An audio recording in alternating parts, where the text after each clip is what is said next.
Check out this game, Celestial Crossing. Let's see, I can put this up a little bit. I think this should be fine. Text speed, I'll make that really fast. Auto forward time, I don't know what that is. After choices, stop skipping, it'll make sounds. Skip, whatever, I'm not going to be skipping that much probably. Start, let's see what this game is. Clang! Crash! A demon voice groans in pain, and a woman calls out. Damn it, Hikaru! What are you doing? Counting the cracks in the fucking ceiling? Yeah, what the fuck? I hope that's audible. I blink surprised. I take in the scene in front of me. Nerith, the elven warlock at my side, is facing off against two snarling minotaurs. Her short sword looks pathetically puny where it clashes against their heavy broadaxes, and a bolt of fear shoots through me. Without questioning how I found myself in this situation, I feel my body moving automatically. Fucking use a spell. My fingers fly through the motions of a familiar spell, and I mumble the incantation. I wait for the warmth of fire to spread from my outstretched fingers. A weak jet of flame bursts from my hands, arcing through the air until it splashes against the arm of the nearest minotaur. It grunts in mild discomfort. Frustration begins to set in until... What the hell? What's going on with my magic? Elisa succeeded in getting its attention off of Nerith. Done being useless yet? Shut up. I'm trying my best. She shoots the question over her shoulder as she swipes her sword over the eyes of the other minotaur, blinding it. Something's wrong with my magic. I must be out of mana or something. So I'm Hikaru. The Minotaur seems to decide that I am too annoying to live, and abandons its tussle with Nerith to shamble my way instead. Shit. Her hands wave through the complicated motions of a spell when she expels her breath, a cloud of icy vapor pours over the two monsters, freezing them into solid statues. Before I can do more than panic, Nerith leaps into action. Then with complete nonchalance, she kicks one over, shattering it into several large pieces. There are bits everywhere, and the Minotaur's dead Minotaur's arm skitters over to land next to my foot. Nausea rolls in my stomach. I try to focus on what Nerith is saying. Whoa, hi Nerith. Such a damn waste. All that pretty loot. All because... Whoops. After toppling over the second statue and looking sadly at the shattered remains of her loot, she glares over at me. Sorry, I'm a little distracted. I can't help but quail a little bit. She's pretty damn terrifying when she's pissed. I'm not sure what happened. I looked down and suddenly she interrupts in a carefully disinterested tone. You alright? Whoa, look at that. She's concerned about me. She's got boobs. Wait, is that her skin right there? Or what? I don't know.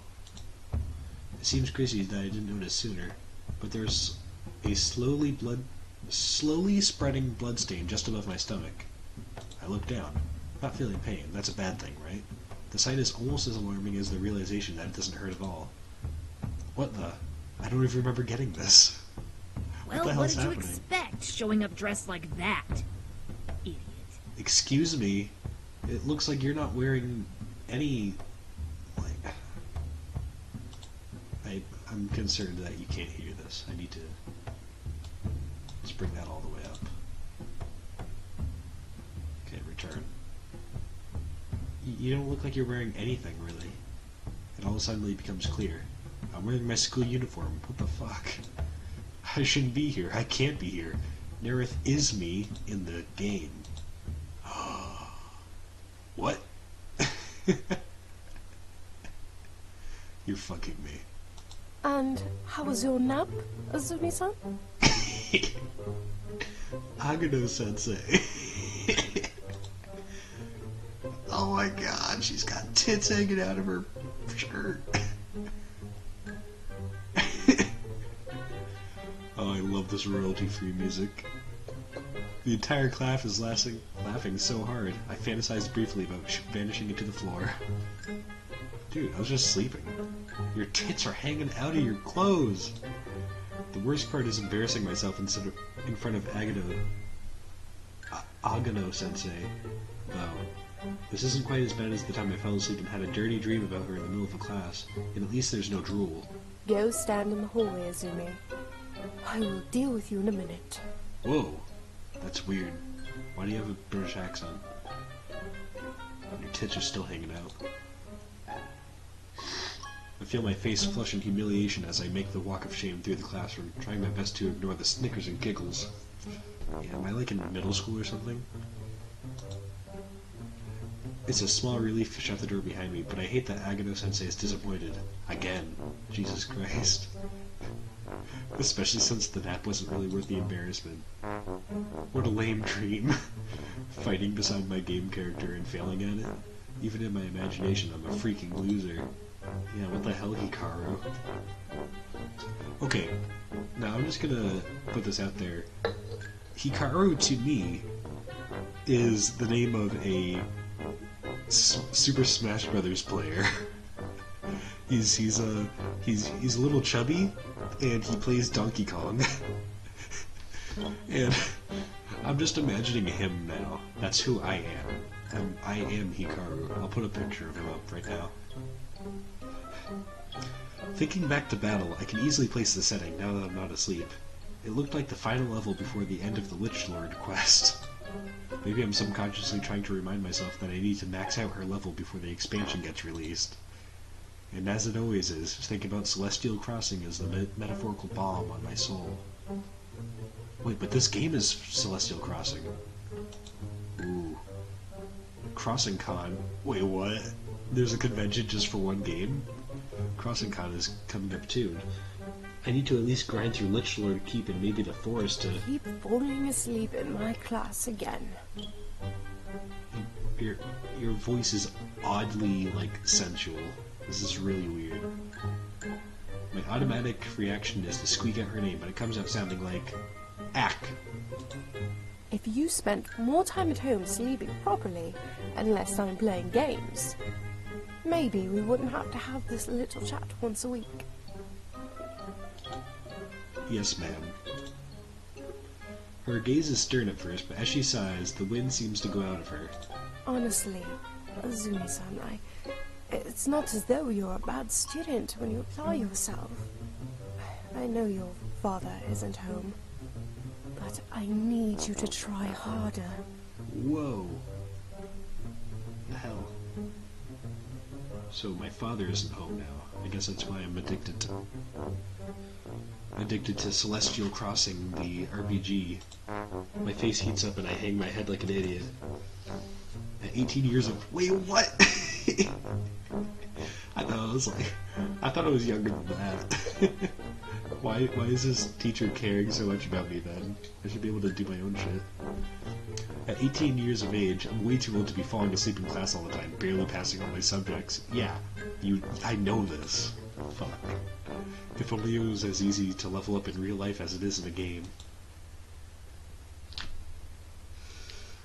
It's hard not to drift back into a daydream as she scolds me, but I manage not to. The rest of the day passes by in a fog of sleepiness amid the judgmental stares of my classmates. Why are my classmates so judgmental? All I did was sleep. The walk home is peaceful by comparison. I'm close to the apartment complex I live in when I see a familiar head turn the adjacent corner. Oh, hey, Hikaru-kun, heading home? Ooh. Mika. I bet you have blue hair. Nope. I was wrong. Why? Why do I blush every time she so much as looks at me? Yeah, I just got out of school.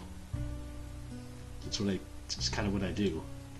Of course she knows that. The time of day and uniform make it fairly obvious, idiot.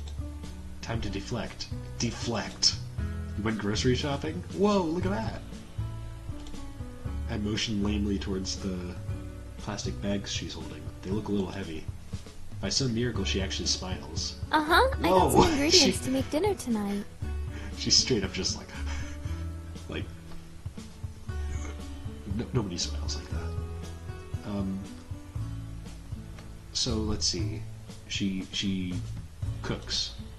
She laughs lightly before giving me a mock angry look. It figures that we'd bump into each other when I have food.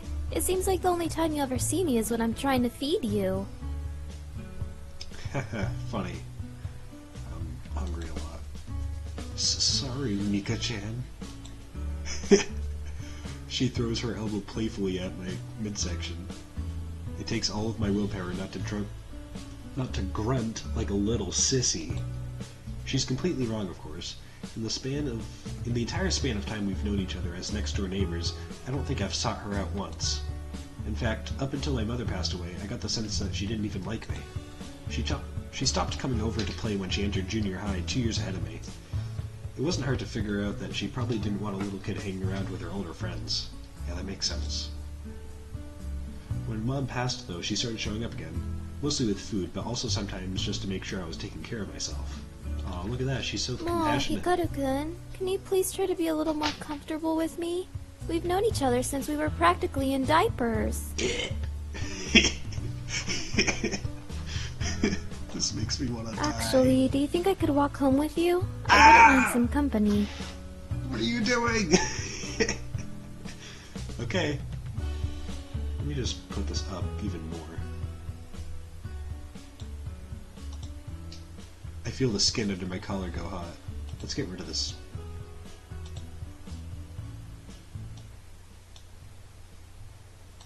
Okay. That should be good. Let me just move that.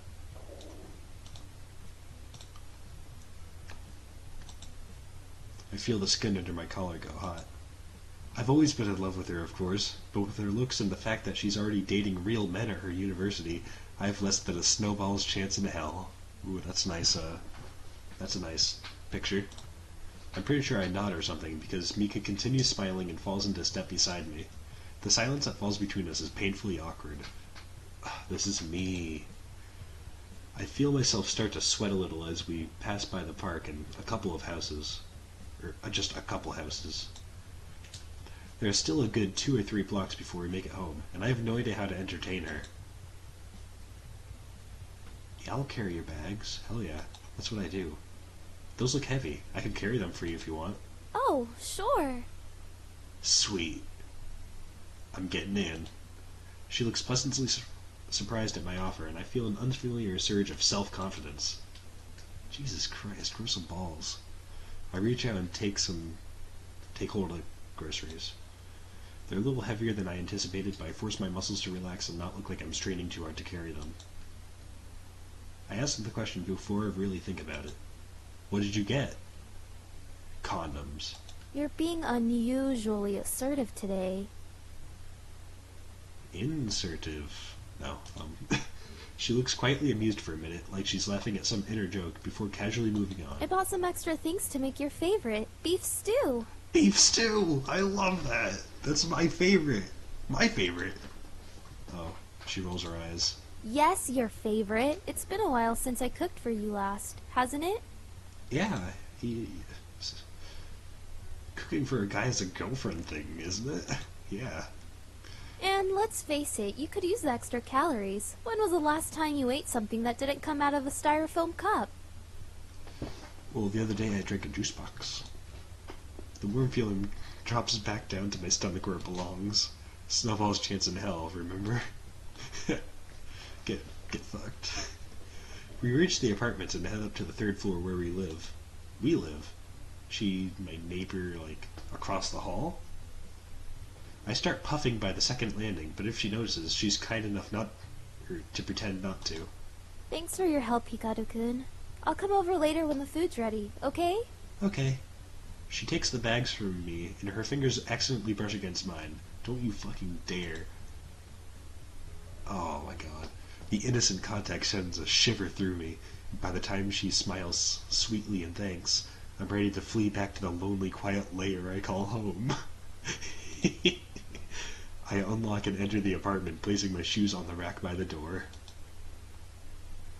Home sweet home. My voice sounds small and depressed. Time to log some hours into Celestial Crossing. I forgot about that. Before anything else happens to remind me how pathetic I am. Yeah, let's play. Hours later, I'm feeling pretty good about myself. Mika's beef stew is a distant memory now, and the empty dishes are stacked on top of the incomplete homework assignment I should really get started on. I glance at the clock and realize it's already midnight. Oh, you fucker. Crap, I'm gonna fall asleep in class again. It's hard to feel upset about it while I was staring at Nerith's character screen where the word Max stares back at me in big green letters over the player level. Happy that I've achieved my goals for the day. I need better goals. I save and log off. I realize belatedly that I'm still wearing my uniform when I topple on top of the covers to get some shut-eye. Screw it. Nagano-sensei will overlook a wrinkled uniform if she can get me to stay awake the whole day for once. With that final thought in mind, I feel myself drift peacefully into slumber. My dreams decide to pick up right where they left off. Oh god. You better be okay now, useless. Where'd your eyes go? Or were they always not there? Hey, don't call me useless. Instead of reacting to the new nickname, I'm pretty sure I've earned it by this point, I place a hand on the fully healed wound above my stomach. That was my last healing spell, so if we get mortally injured by the Lich, we're shit out of luck. The Lich? Oh, we're gonna be shit out of luck. She delivers a quick, perfunctory smack to my shoulder and sneers. Don't make me regret it. Whoa. She shoulders her weapon and leads the way towards a set of stairs that spirals down to the lower level of the keep. I follow, wondering why the layout of the corridor feels so hauntingly familiar. It hits me that I'm dreaming. I'm lucid, but this is definitely a dream. I was just about to say, lucid dreaming. As we continue to trek downward, the details come to me slowly, as if I were dragging a waterlogged boat up from the bottom of a lake. We enter a short, dark corridor that ends in a portal of swirling purple energy. Nerith approaches it fearlessly, even as the final piece snaps into place within my memory. Game. I'm in the game. This is the final level of the Lich Lord's Keep, right before the boss, which means we're about to walk through the portal, right into a veritable minefield of magical traps. I should know how to say minefield. I play Minesweeper a lot. Nerith is almost within reach, and she gives me a strange look as the two of us pass through the portal. There's no turning back now, and if either of us takes another step, we're going to end up as a smear of charcoal on the floor.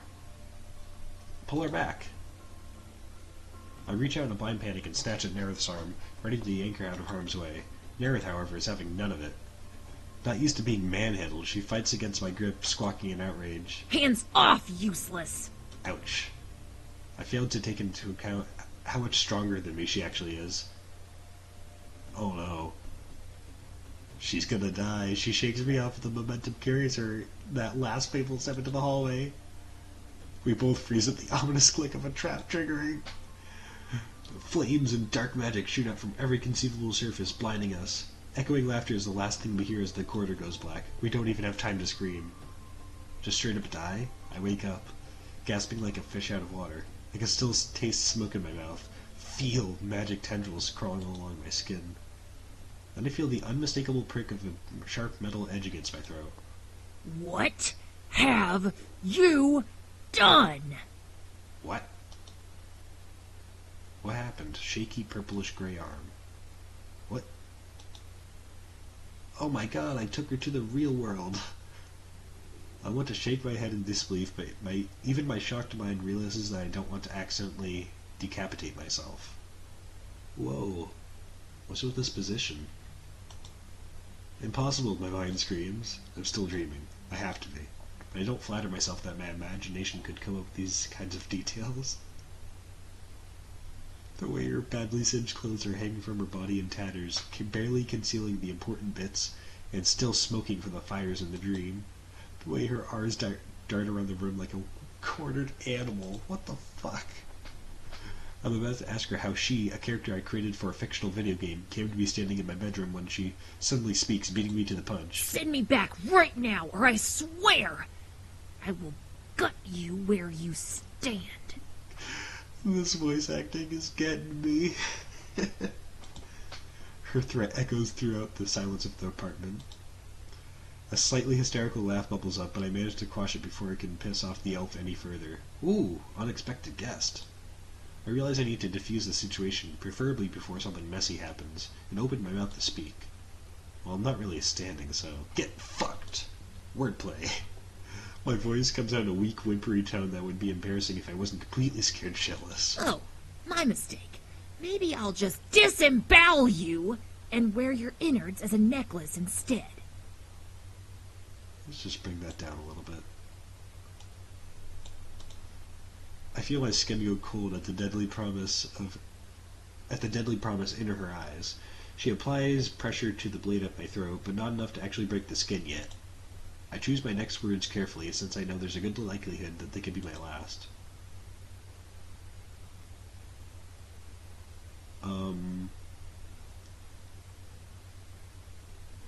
I would explain the situation calmly.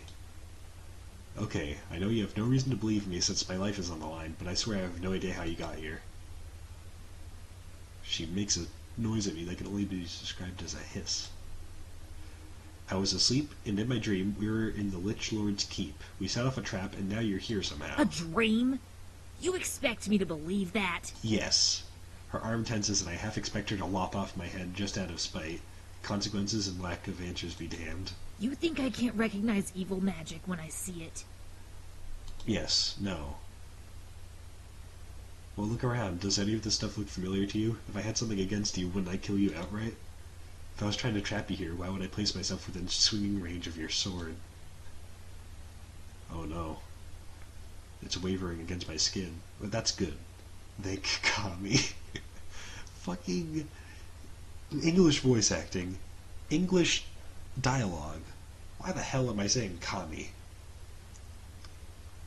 Logic is winning. From what I can guess, you've somehow crossed over from your game into my world. Her sword arm drops completely at my words.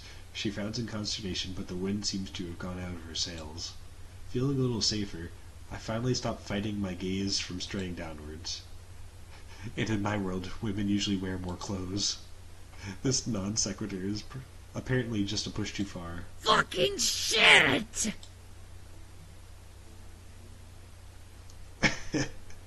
Shit. So she breaks my bed and takes a good thing of mattress with it. Oh shit, she burned my chair with magic. Scared that I might get caught in an unlucky backswing, either by design or accident, I force myself to speak once more. I'll send you back as soon as I can figure out how, I swear. This finally gets her attention. Either that or she's worked through her anger enough to hear reason again. She looks up and clenches her jaw. Beneath her bluster, I can see that she's uneasy. I wouldn't go so far as to call her scared, but she definitely looks uncertain. We'll figure this out, okay? If you were able to come here, there should be a way back, too, right? Yeah, I mean, that makes sense. I wait until she nods once, gruffly. Good. In the meantime, you can stay here with me. She gives me a hard, condescending look that makes it clear this was never in question. She takes a seat on the partially destroyed bed. Fine. I believe you. She crosses her arms huffily, looking extremely put out. The action draws my attention down to her chest, unfortunately, and I look away with a blush. Good, so I'll just find you some clothes to wear. Don't be an idiot. Where can I get some replacement armor? Armor? Boy, you're not getting any armor. There's no armor here. I mean, people don't wear armor in this world unless it's cosplay or something. Even then it's cheap, flimsy material that's only meant to look good. Wait, what are you doing? She strides confidently to the sliding glass door that leads to my apartment's balcony before I even finish speaking. She steps out and leans over the rail looking at the ground below. Where do those lead? Other balconies. I blink in confusion. What is she planning exactly? Can't it wait until morning? Those glass doors lead into other people's apartments, dipshit. They're homes, just like this one. She comes to a decision. Oh no, she's going into other people's houses. She lets herself into a stranger's apartment. Please let them be asleep. Please, Kami-sama. I'm begging you, just do me this one small favor. Minutes tick by like hours, and I stand frozen like an idiot, willing her elfy head to appear out of the darkness. I realize I'm sweating. actually physically sweating from anxiety. Just when I'm about to call the cops, certain that she's murdered everyone in their beds, a dark female form shoots out of the neighbor's doorway and leaps up to my balcony. Without even looking at me, Nerith pushes her house... What the fuck am I saying? Why am I saying her house? She pushes into the house, drops her loot on the floor of the bedroom, where I finally get a good look at it. Questionable leather that seems to be from an expensive couch. Did she just loot a bunch of apartments for armor? Not a bad haul, huh? Now where do you keep your leatherworking equipment? Bitch, what? I feel numb. Curiously, wonderfully numb. When my voice finally comes out, it sounds dead, even to my own ears. You can't wear this stuff. Ooh, she's puffing herself up threateningly. And why the hell not? People don't wear things like that here. You'd stand out even more than you already do. At the very least, the owner of those items will probably recognize them, and I'll be the one who gets in trouble. Her response is to throw her arms up in the air and make a disgusted sound. Ugh, of all the gutless, cowardly... Fine. It's your job to get me whatever passes for proper clothing around here, then. A little surprised but grateful that she caved so easily, I quickly stamped some feeling back in my feet and turned toward my dresser. I grabbed my largest, baggiest t-shirt and tossed it to her. Oh god. Oh my god! You can sleep in that for tonight. It should be more comfortable than those ripped up leathers. She rolls her eyes, but obligingly shrugs into the garment. I tried to keep my gaze on the ceiling and ignore the fact that an elf is wearing my clothes and not much else. Well, good night then, I guess. She grunts in reply. She takes the bed. I fall asleep before my head even hits the cushion, thinking whatever gods are listening that this weirdness happened on a weekend. I don't wake up until noon the next day. Where is she? I'm disoriented to find myself on the couch in the living room, until my memories of the early morning hit me like a ton of bricks. Did I just dream all that? I get up and cautiously knock on my bedroom door a few times just in case. There's a loud, startled snort, and then silence. Definitely not a dream then. I have to go out for a few hours. Please don't go anywhere until I get back. Everything you need is already here, and you can work on your armor if you get bored. I sound like a mother scolding a particularly dim-witted child, but I'm too tired to phrase my words more carefully.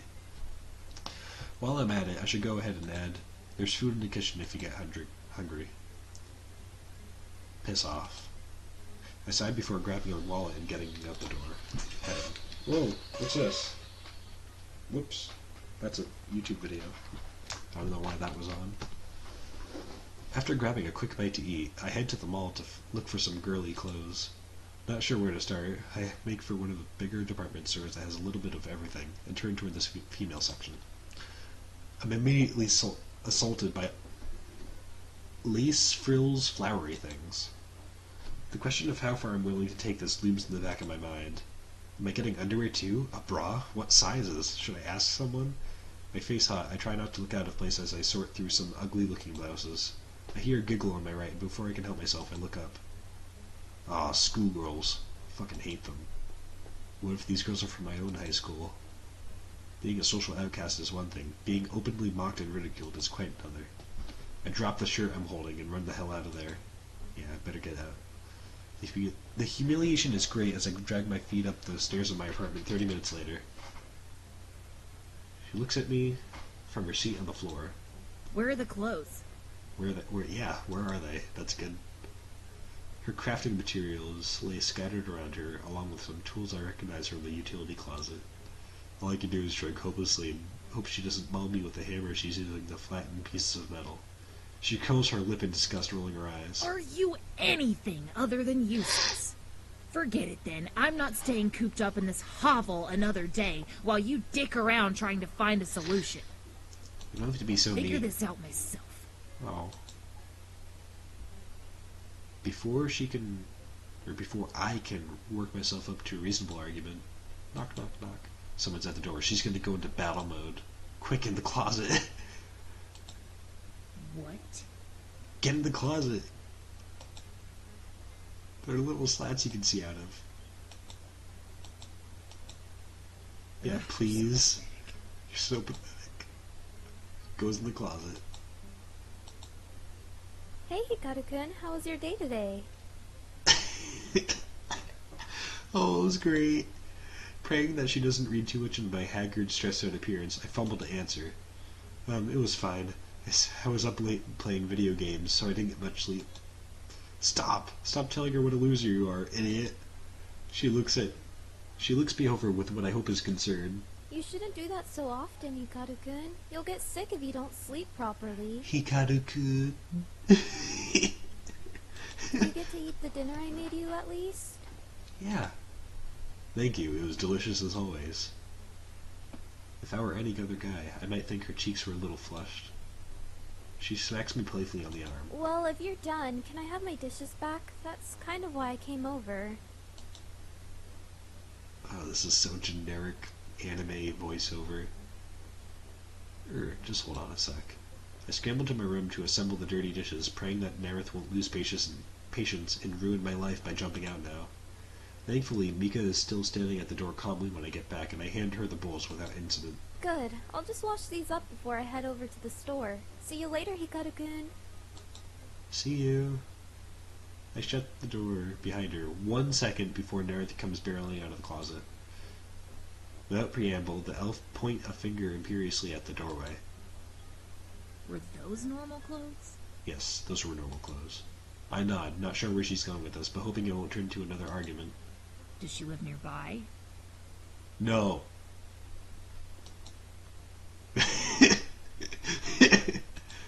You can't. Do you have a better idea, useless? Boy, I am not stealing this girl's clothes. I opened my mouth angrily, ready to tell her that I'd head back to the mall in a heartbeat if the alternative meant inconveniencing Mika-chan. But then I think about the giggles and the stares, worse, having to do with the lingerie department. My shoulders slump and I hear myself answer. She lives down the hall, second door on the left. Nerith nods briskly, suddenly all business. Perfect. I'll sneak in while she's gone and find some shit to wear. Can you please try to grab only from the back of her closet, stuff she won't miss right away? Yes, fine. Just go and be a lookout or something. Yeah, okay, that's a good idea. The further away I can be if something goes awry, the better. Awry? Whatever. Just one question, though. How are you gonna go in? How are you gonna get in? You're not gonna break down the door, are you? Nerith gives me a sideways smirk in reply. She can pick the lock. I have my ways, don't worry. Or magic. Her words don't really instill confidence. If anything, I feel more nervous than anything. Still, I find myself standing obediently outside the apartment complex 20 minutes later when I'm positive Mika-chan is gone.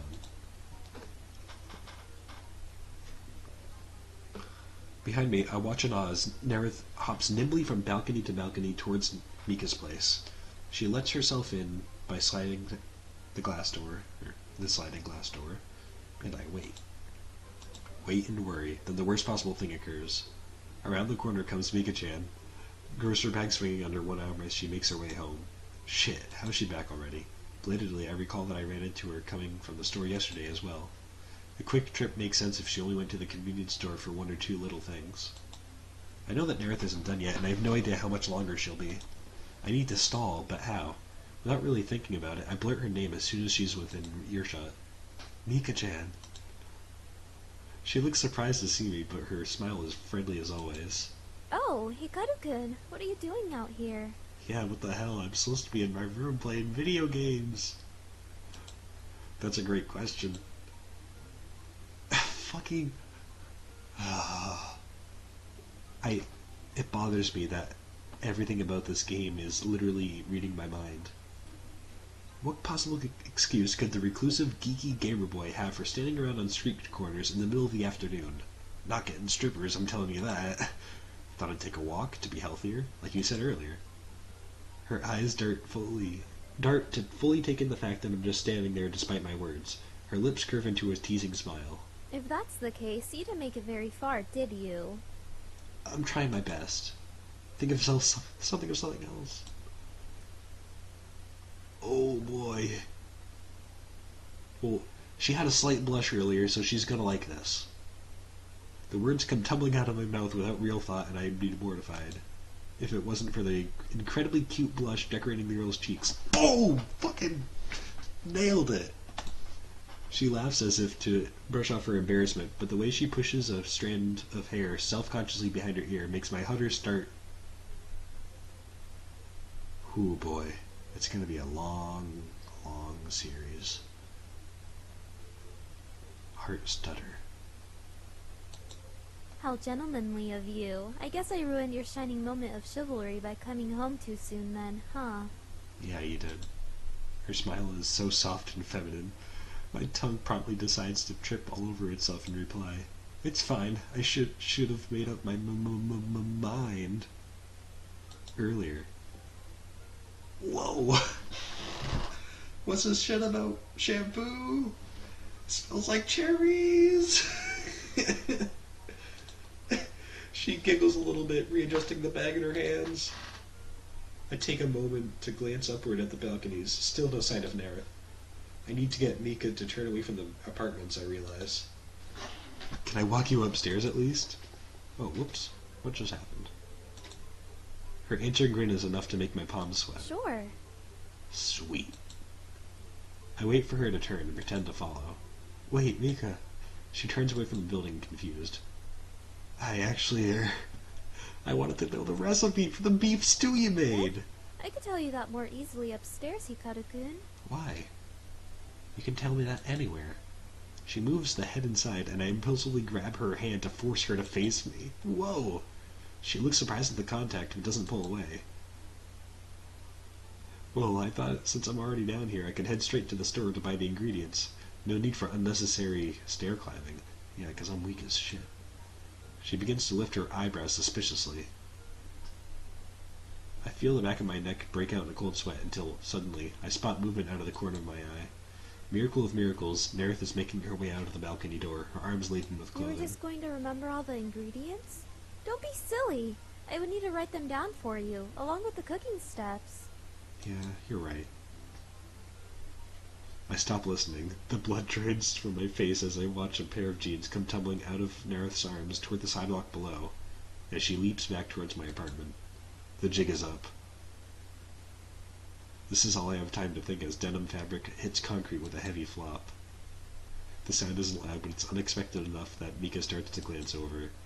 If she looks up to see where the pants came from, like any logical person would, she'd be able to catch a glimpse of Nerith right as she opens the balcony door. I have to stop her. My body moves on its own, moving with a speed I wouldn't have thought possible. What are you doing?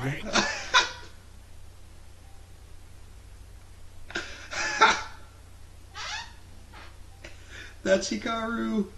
That right there is Hikaru. There's the pants. That's Hikaru. That's Mika. Her skin is unexpectedly soft. HIKARU? What are you doing? What are you doing? Her voice comes out in a quiet gasp, and she drops the suffix in her shock. I say the only thing that crosses my mind at the moment. You have gorgeous eyes. What? You have gorgeous eyes.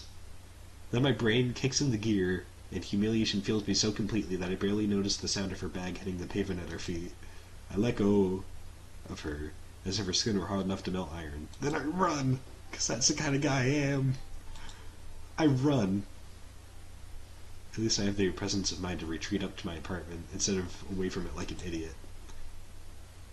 She's already on the floor, Nerith, investigating her haul. She looks at me, taking...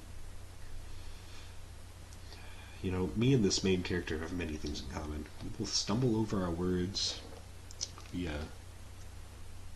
shirk our responsibilities.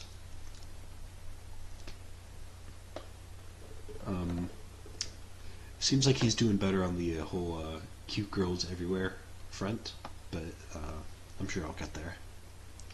She looks up at me, takes in my red face and heavy breathing, before dismissively turning back to her loot. I close my eyes and try to think. Mika thinks I'm the world's biggest weirdo now. No, she loves you. Perfect. Just the cherry on top of the shit sundae that my life has turned into. Then remember that Mika's hair smells like cherries, okay? Instead of succumbing to either of those temptations, I open my eyes. Whoa! Only to be greeted by the vision of Nerith stripping to change into one of her new outfits. Gah, stop! What's wrong with you? She looks honestly confused for a moment. Huh? Why? Why are you getting naked in front of me? Because you can't just get naked in front of some guy you hardly know. It's indecent. Despite my strong words, I can't quite tear my eyes away. I'm only human after all. And all that exotically colored skin is on display. Nerith snorts before flashing a wicked grin that doesn't help the situation at all. It's just skin, useless. You have some too, don't you? Nothing to get all worked up about. Why doesn't she have nipples? There should be a nipple somewhere. It's not up here. That'd be ridiculous. Her words drive me to clap a hand over my eyes. Someone has to protect her modesty, damn it. Can you please just put some clothes on now? With an irritated grumble and a few well-chosen insults, Nerith complies. You know, we could have avoided all this if you had just told me the girl was your lover. Whoa. What? Okay. This is fine. Yeah, she is way taller. They're a little small. We're not, and especially not now. The elf finishes zipping up her skirt and stares me in the eye with a revolted expression completely at odds with her skimpy get-up. My opinion of you could not possibly sink any lower. Whoa. Contempt. Her voice is completely flat, and all I can do is sigh, incredibly tired all of a sudden. It's been a long day. Then Nerith resumes her seat on the floor. It's suddenly very clear that I forgot to explain the importance of undergarments. Yeah, she has to put on some panties. Why'd she take them if she didn't understand them? Why the hell would anyone wear clothing under their clothes? What's the fucking point? I don't know. That way you're not so exposed. Well, you could do with a little more exposure, in my opinion. Oh, get fucked. With that, she plops herself back down on the floor beside her tools and resumes work on her makeshift armor. I breathe a sigh of relief, hoping that this means I'll finally have a quiet moment to myself. You know that this is only going to keep me occupied for another few hours, right? Oh, no. Damn. Teaching an elven warlock how to use a television is a whole new adventure unto itself, and by the time 9 o'clock rolls around, I'm so exhausted that I pass out on the couch in the middle of whatever variety show is on. The next morning is Monday, so I drag my feet to the toilet and get ready for school. Between brushing my teeth and digging a semi-clean uniform out of the laundry hamper, I convince myself that Nerith will be fine by herself for the day. I count on the TV being enough of a technological marvel that it should captivate her attention for a few hours at least. She'll probably sleep in anyways. Saying it out loud makes it seem like it's a possibility anyways. I knock on the bedroom door to politely let Nerith know that I'll be leaving for the day. Yeah, don't throw stuff, please. School is relatively uneventful, although Agano-sensei comments that I look awake and alert for once.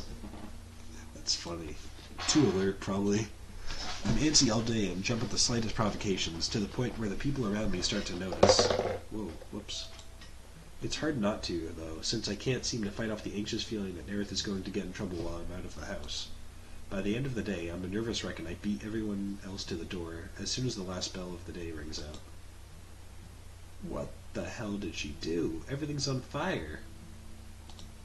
The apartment is trashed. Mud trails and what appears to be blood splatter decorate almost every flat surface of the home. Some of it is even on the ceiling, suggesting that whatever died in here did so explosively. She's roasting meat. She doesn't have pants now. Fire? Neighbors? Fire? 95% positive I'm having a stroke. There's no way I can hide this from my father. When he returns from his business trip, I'm fucking dead. Nerith looks up, utterly unrepentant, and even has the audacity to shrug. Well, what did you expect? I got hungry.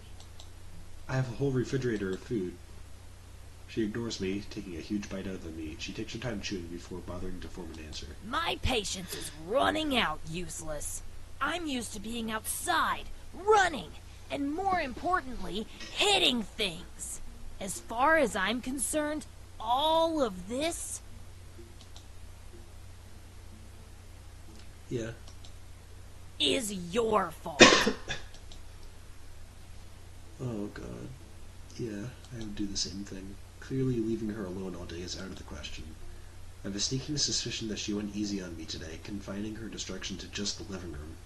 Next time, it could be the whole apartment, or kami forbid, the whole floor, so the only other option... Did those clothes you borrowed yesterday have a school uniform mixed in with them? At her blank look, I crossed the room to the pile of neglected clothing and searched through it. Mika graduated a couple of years ago, so she probably still had the uniform in the back of her closet if she kept it at all. I just pray that Nerith was as thorough as she makes herself out to be, and got as much as she could. And there it is. Smile for the first time all day. What's going on now? You're gonna have to wear this tiny schoolgirl... Bleh. You're gonna have to wear this tiny schoolgirl uniform. Do you think you can pretend to be a regular human girl for a few days? No problem. What? You'd have to be really convincing, Nerith. You'd have to wear this outfit with underwear, and you'd have to blend in as much as possible. Did you not hear me? It's not going to be a problem, useless. You worry too much. With that, she polishes off the last of her meal, puts out the fire with a negligent wave of her hand, and flounces to the bathroom. I decide not to let the worryingly confident smile on her face get to me. It's much easier just to keep it off my mind. I prepare a small dinner for myself, and only when the dishes are in the sink and I'm getting ready to go to bed does Nerith finally come out of the other room. Immediately I can sense a change in the air. Something like static electricity clings to Nerith's body. It sends little warning tingles toward me when she gets close enough. What is that? It's my mana. Meditating helps me store it up when I need to work my magic into something bigger. Mana? Mana? I thought... Maybe I'm wrong. I'm too afraid to ask what she has in mind. Figuring I'll know soon enough anyways, I turn my attention to the fact that she's still wearing no pants. Are you really going to be able to fool anyone when you can't even be bothered to wear clothes half the time? Ugh, again with this? Look, those stupid pants and skirts are uncomfortable as fuck. I shouldn't have to wear them when I don't need to blend in. Well, maybe you should get ones that fit you. Besides, in case you haven't noticed, all the important bits are covered already thanks to those panties you were so pushy about.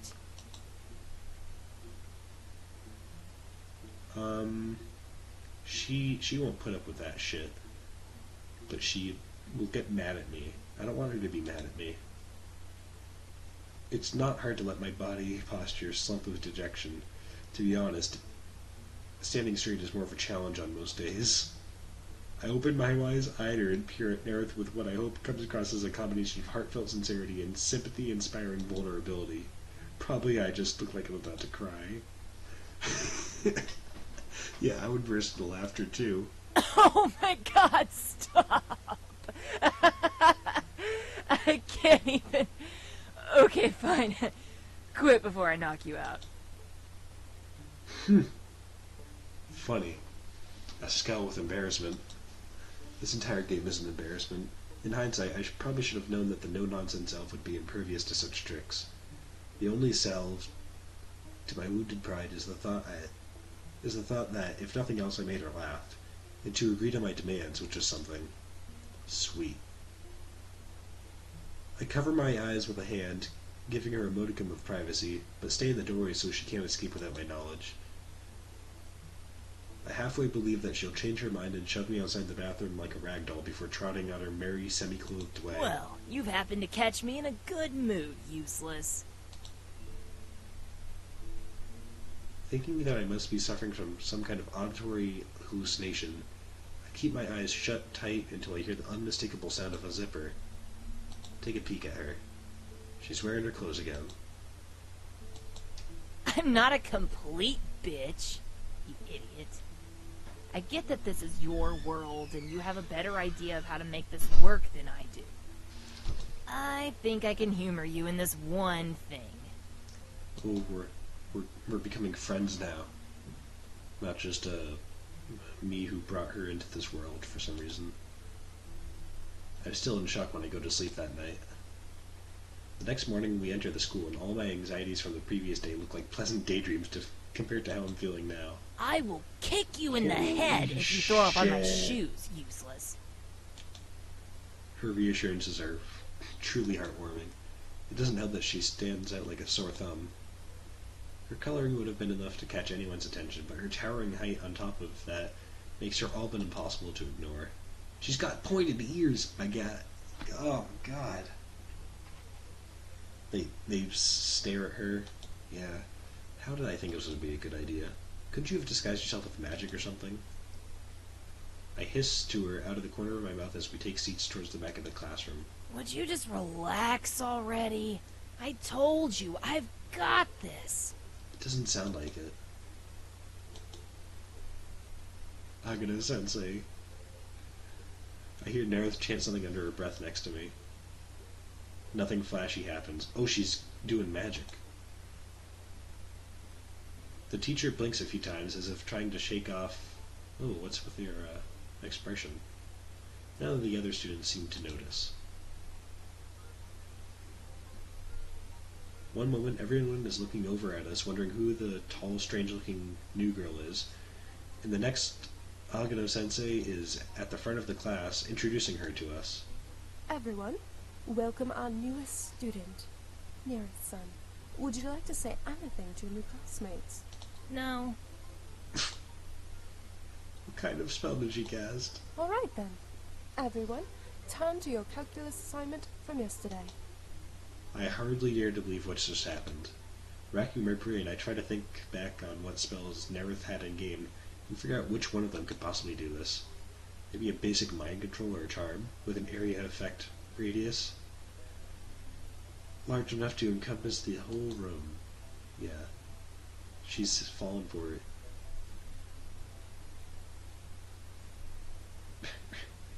Her purple tinted skin goes against school policy? That's not alright. That wouldn't fly in America.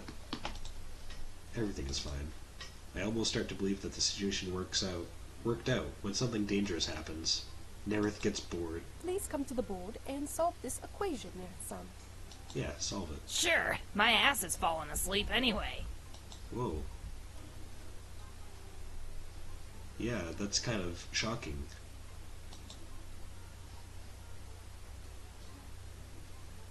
Yeah, casual profanity doesn't work here. She sachets up to the board and proceeds to draw a picture of an orc exploding in the space provided to solve the equation. My eye starts twitching around the time she adds a tiny stick version of herself in the background, waving her sword at the ogre. The class goes completely silent. Excellent work, Nerith-san. You can have a seat. Are you joking with us, Sensei?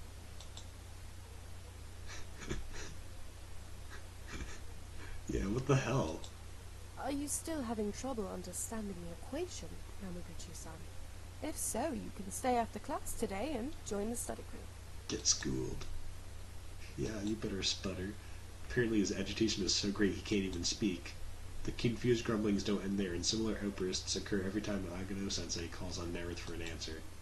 The elf finds all this hilarious, of course, and amuses herself by coming up with the most ridiculous responses possible, up until lunchtime. We should have done this right from the start, useless. This school thing is hysterical. I mean, that shit with the numbers and different languages was pretty stupid, but I managed to liven things up.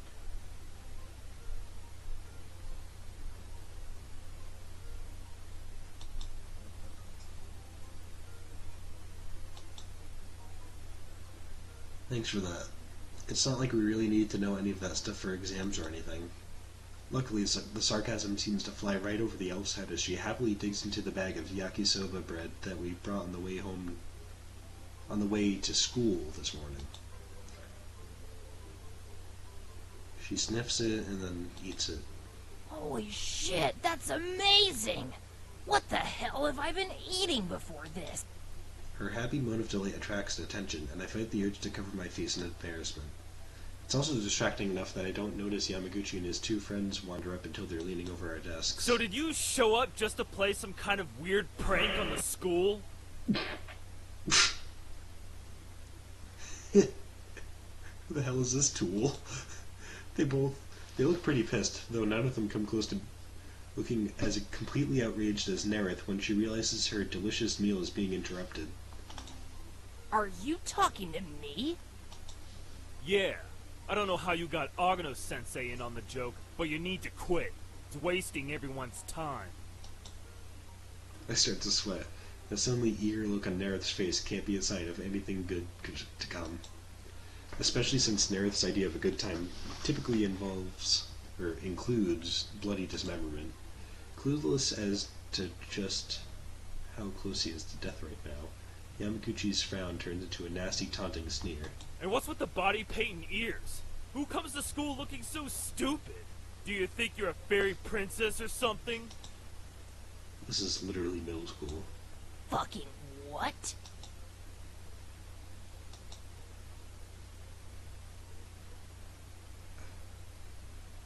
You know what? Nerith needs some support. After staring down an enraged elven warlock on more than one occasion, making eye contact with another 18-year-old is a lot less frightening than it would have been a week ago. Could you just knock it off? It's not like one day his punch comes out of nowhere. Stars swim in front of my eyes, making it impossible to see anything. The minute of blindness that follows feels like the longest run of my life, but my vision eventually does come back. It's not clear what exactly she did to them in those scant seconds, but I can finally see again. Yamaguchi and his friends are laid out. They're not even conscious, which is concerning, but I cling to the belief that she wouldn't just outright murder the idiots. Let me see that. Grabbing my chin and forcing my face toward her, Nerith looks over me critically. There is screaming and crying in the background as the rest of the class clearly tries to work out what just happened. A few even threaten to bring the school administrators. That's going to be a nasty bruise tomorrow. Yeah. She has a glimmer of something in her eyes that I've never seen from her before. Pride? Oh, because I'm not being a little bitch now. Flustered, I shake off her hand and try to ignore the tenderness of the rising welt on my face. What are we going to do with the rest of these guys? Oh yeah, that. Leave it to me. And that, I will. There we go. Okay. And that's good enough for now. Ugh. This is awful.